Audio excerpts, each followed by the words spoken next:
Jadi di Banyuasin ini Pak ada 3 perusahaan HTI, yaitu pertama Tribupa Jaya, kedua Sumber Hijau Permai, dan ketiga Cipta Mas Bumi Subur.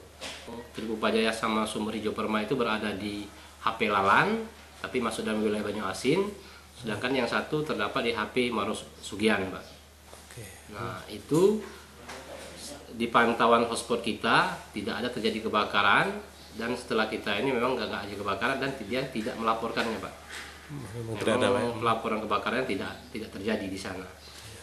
Nah sedangkan yang terbakar selama ini memang rata-rata itu lahan tidur Pak, bukan perusahaan.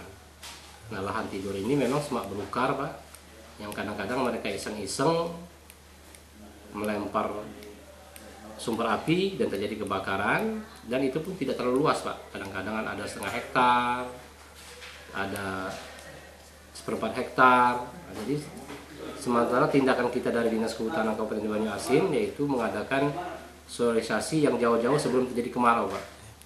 Kita kemarin sudah mensosialisasikan di 4 kecamatan yang berdasarkan data kita yang tahun kemarin bahwa kecamatan tersebut merupakan titik hotspot yang tinggi, yaitu Muaro Padang, Tanjung Lago, masuk Banyuasin 3 ini Pak, dan Rambutan.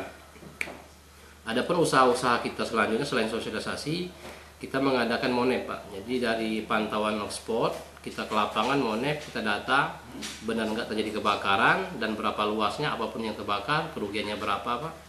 Karena pernah pengalaman kita di hotspot itu kadang-kadang di lapangan nggak ada kebakaran, sekedar titik panas, tapi tidak seluruh ada yang terjadi. Baik. Mungkin dengan tradisi warga nih dan juga dengan peraturan pemerintah ini agak bertolak belakang, mungkin ada alternatif lain untuk warga agar tidak membakar lahan dengan peraturan yang ada begitu Pak? Memang kita di kabupaten memang pembukaan lahan ini ada yang disarankan, yaitu pembukaan lahan tanpa bakar Pak. Jadi ini terutama dilaksanakan oleh perusahaan-perusahaan perkebunan, itu dia buka lahan itu dengan di stocking, istilahnya dipilah-pilah dan dibikin lorong untuk penanaman. Dia tidak menggunakan pembakaran. Nah kalau di masyarakat memang kita sering menyarankan begitu Pak. Dan tetapi mungkin lahan masyarakat ini kan sedikit, ada yang 1 hektar, ada yang 1 hektar, dia jarang menggunakan lahan tanpa bakar itu Pak. Paling-paling kita sekedar menyarankan masyarakat bahwa membakar itu menimbulkan bencana gitu.